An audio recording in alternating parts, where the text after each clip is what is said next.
Today marks 1 year since a deadly tornado outbreak ripped across the bi-state. Both Defiance, Missouri and Edwardsville, Illinois were hit by EF3 tornadoes. 7 people lost their lives that day. Good evening and thank you for joining us. I'm Holden Kruwicki. The tornado shocked everyone that night in Defiance, and some are still working to get back on their feet to this day. 5 on your side's Mercedes McKay joins us now in studio after spending the day in Defiance. Mercedes, how is that area still recovering?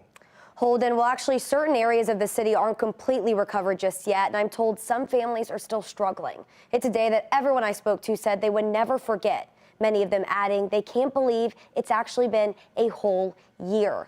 Donnie McLeod was a junior in high school at the time. He told me he remembers hearing the tornado sirens at work, but didn't think much of it. It wasn't until he got home and saw the destruction on the news that he realized what his city had gone through. The next several weeks, McLeod helped neighbors clean up and raise donations for everyone impacted. When I asked him what made him want to step up and help his community, he told me it's just what neighbors do.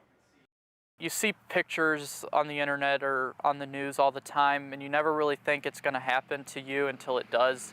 And to see people's homes just completely destroyed, and they're out picking up pieces and little belongings in their yard, it was definitely kind of tugged at your heartstrings a little bit. I also spoke with the New Melle Fire District Chief, who was on the ground immediately once the tornado hit. Coming up at 6 o'clock, I'll share what he says they learned from this rare December tornado. Mercedes. That night, the same tornado outbreak that devastated Defiance, Missouri brought severe damage in the Metro East. 1 year ago today, an Amazon warehouse in Edwardsville collapsed, killing 6 people in a tornado. Today, Amazon says that they are working to create a safer environment for employees.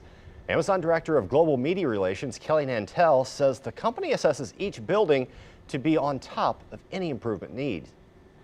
We've done some assessments of our facilities to understand, are our severe weather assembly areas in the right place, and is it the best place that they can be? And we've made adjustments where we need to across facilities in our network to account for that.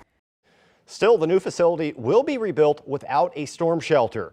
Amazon spokesperson Kelly Nantel says it's because the company is a tenant in the building and says the landlord's job to return the warehouse to the condition it was in pre-disaster form. St. Louis meteorologists learned a lot from the tornadoes in Edwardsville and Defiance that day. The December 2021 tornadoes did not come as a surprise to our area meteorologists, but still, weather experts are waiting and watching as technology advances for future weather tracking.